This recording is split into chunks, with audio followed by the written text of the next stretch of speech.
even today, Carson's making plays on the ball, Harold, just Dylan making throws. So just they will continue to grow and develop, but we feel really good about where they are and just excited to keep adding to the team and assessing where we are as a roster. Can you give us any insight whatsoever into where things stand with Crenshaw? I can't. I'll let Andrew address that. He'll update you when the time is right, Mary Kay, but there's no update. And can I just maybe follow up on that? And I don't know if you can answer this or not either, but the fact that you went ahead and signed Rocket today, does that speak to whether or not Crenshaw? I think what it more speaks to is just, like in August, you may feel like you're deep at a certain spot, and you get to January, and there's a scarcity available. So I think looking at us taking a step back, assessing what's available at the marketplace, set the cut downs, to go get a player like this who, you look up in October, you might not have a chance to get. We're just excited to get the talent, give him to the coaching staff, and let them deploy him the best way they see fit. Can you talk about the Kenny Pickett trade and how that kind of evolved? Yeah, I mean, I think you guys know how we are just in terms of being active in that transaction when it comes to trades. And so there's just a lot of conversation. Andrew, will at some point loop us in and get our thoughts on it. And we just work as a group to collab on, hey, is this the best decision for us? What level of pick or asset do we want in return? And it's just something we work through, So at times it happens over 24 hours. Sometimes it takes a few weeks. It was one of those things where we worked through it and felt good about the group and felt good about the room and thought it was the best decision for the team. I think it was just like a fluid conversation across the board, and it's just obviously they had an injury, and it made sense for both sides to have some conversation and consummate a trade. You may have 10 to 13 rookies on this roster by the time the Cincinnati game. How much of a priority was it to repopulate the team with young players that weren't able to for the last 3 years? Yeah, I think it was more about, like Kevin talked a lot about, like the competitiveness, like raising a level of competitiveness. And if you're going to talk about being a team that competes, it's opening up the roster spots to whoever earns it. And I think that's more of a sign of those young guys coming in, no matter where they came from, how they were acquired, and sort of earning it every day. And so I think it just so happens that it's a lot of young players. I wouldn't say we intentionally said if you're younger, you are a priority, but we also were open to, hey, if you're Aiden Huntington and you show us that you deserve to be on the roster, you're going to be on the roster. So I think it speaks more to that than some specific like intentionality around age. Glenn, is there any concern that 12 rookies is too many? No. Like Kevin says, all our guys are developing, from top to bottom. And I know this is a weird analogy maybe, but Miles is working on something. He's trying to develop his craft. Like I said, Aiden, he's trying to develop his craft. So we'll never stop developing. You're going to always have guys that need to work on something, and the youth is something we'll work through. We're willing to allow the players to grow into their role on the team. And understand you may take some lumps, right? Like you may take some lumps here or there, but we try to balance thinking short-term and long-term, and that goes into all the decisions. Would you like to have a veteran quarterback in the practice squad? We'll see. We'll work through. This is the 53 today and the 16 in terms of our practice squad.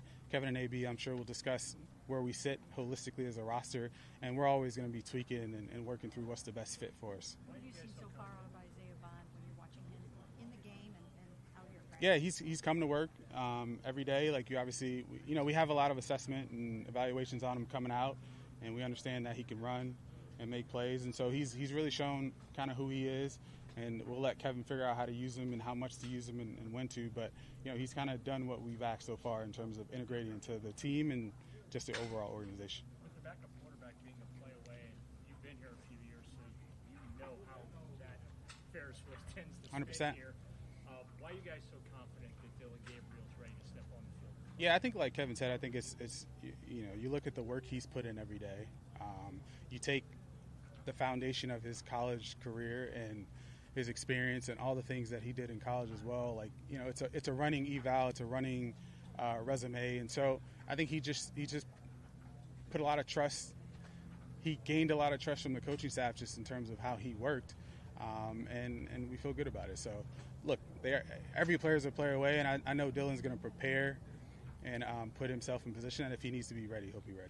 How does the formation of the practice squad kind of factor into, kind of hand in hand with what you guys do with the 53? Specifically, like just how you use it as sort of, you can kind of pull from it, with the way the players you have on it? Yeah, I think we have a pretty good grasp of how the rules have evolved and the different things you can do with it, and so it gives you some flexibility. And Andrew's big about maintaining optionality across the roster. So, if you can have a player on practice squad who in past you could not have had because of their accrued seasons, it does give you an opportunity to, develop some depth or pull up a player who can contribute in a way that doesn't harm the 53. So it gives you flexibility at the end of the day, and so we try to take advantage of it as much as we can. Kevin mentioned you guys having your evaluations on a lot of these guys, especially the two guys you signed today, from the pre-draft process. But when so many players kind of enter this pool all at once from yesterday to today, how do you guys kind of go about sorting through that? Is it almost like a big board where you have certain guys that you remember from when you were looking at them? How do you just kind of? Yeah, I know Adam, our director of player personnel, is probably looking to go home and kind of take a step back and breathe. Really, it's from the start of camp, it's a filtering process. It is pretty similar to the draft where you continue to work to that number and real pool of players who will be available, and you try to find that intersection of they're available, we like them, we can get them, and so it is very similar. And you work through, okay, how's this team depth chart, how they're looking, what's the health of their roster, how have they behaved in the past in terms of maybe going heavy at a certain position, going light at a certain position, and you just pull all those things together and we're all trying to predict, hey, this guy's going to get cut, he's going to make it, and make some some fair forecast on the pool, and then we dive into just evaluating them. So we take all our different parts of the evaluation, the film, all the other data that we have, and pull in as a team. To Kevin's point, in terms of medical history, combine, pro days, all of that is baked into it, which is why it's so important for us on the front end to get it. And we go after the guys we hope we can get. What do you like? Go ahead. What do you like specifically about Aiden Huntington? I mean, it's him, right? I think he embodies what we talk about when we talk about toughness, competitiveness. Our scouts from back in January were excited about him. It's one of those things where he played in a defense where he played on the edge. We talk about wanting to get off the ball, launch and be aggressive, play in the backfield. And, our scouts were really pushing hey, we think he can do it. We never know, right? And then you go through the combine process. He tests on his pro day, blows it out of the water, and you just continue to get these data points that, man, this kid may have something in his body. But, again, we don't know. He shows up. We don't get him pads until August. And every day he just put it on the field, right? You got to take the eye in the sky at some point and trust what you see in the guy. And it's been, you're happy for him, right? Because, there's a lot of disappointment in not getting drafted. But for him to still be able to earn a spot and do it in the fashion that he did, I think was awesome. Glenn, just to go back to Isaiah from the front office perspective, because I know Kevin's talked about a little bit about going into the decision and what made you guys comfortable with bringing him in, but just from your perspective, can you explain the reasoning of that, given his case and the other players on this roster who have had similar? Yeah, I'll just reiterate, for every case, Andrew has said it, we're going to do our work. We're going to take everything we know about the player, everything we know about each situation, and make the best decision for the org, right? And so I don't think it's any different in his case.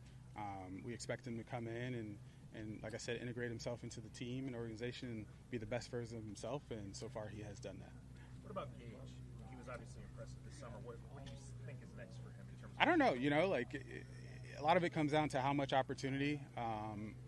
He's one of those dudes where he wants the challenge. He transfers from Miami, Ohio to go to South Carolina because he wants to compete and prove that he can play on the big stage. He gets there, has a few injuries, and maybe his college season doesn't go the way he wants it. But you saw that mindset out here every day. He didn't say many things, but in terms of in between the white lines, the young man's competitive. And so I think he will earn, the reps that he deserves, and Kevin and the coaching staff will deploy him the best way we can and the best way they see fit. But, again, he's just another example of when you get a chance, and Kevin said about staying ready, he was one of those guys who was just ready to take hold of all the opportunities he got. Well, obviously, Kenny's the one who ended up getting dealt, but you have quarterbacks on this roster. Did you feel any phone calls about those rookies or even Michael? Say the last part. Did you get any phone calls on Kenny or on Dylan Nah, I wouldn't get into like we specifically got phone calls on them. Like we took a number of calls just on trades, period. But specifically to the Qs, you'd be surprised. One more. Glenn, it seemed like watching this D line throughout training camp, like there's so much depth, so many guys that can create pressure. Just how happy are you guys with where that unit stands right now, especially when you have guys like Alex and Isaiah, where it's taken a couple of years, but Yeah. it seems like they're really coming out. Yeah, I mean it's a position that takes sometimes takes a little time to develop, and so you want as much depth as you can have. We'll never apologize for having as many big guys on both sides of the ball as we can. So yeah, like today we feel good about it. Like I said, August to October can look different, so we tried to load up and have as many guys that can contribute, be versatile, play different roles up front on both sides. And so, yeah, we feel good and are excited about that group.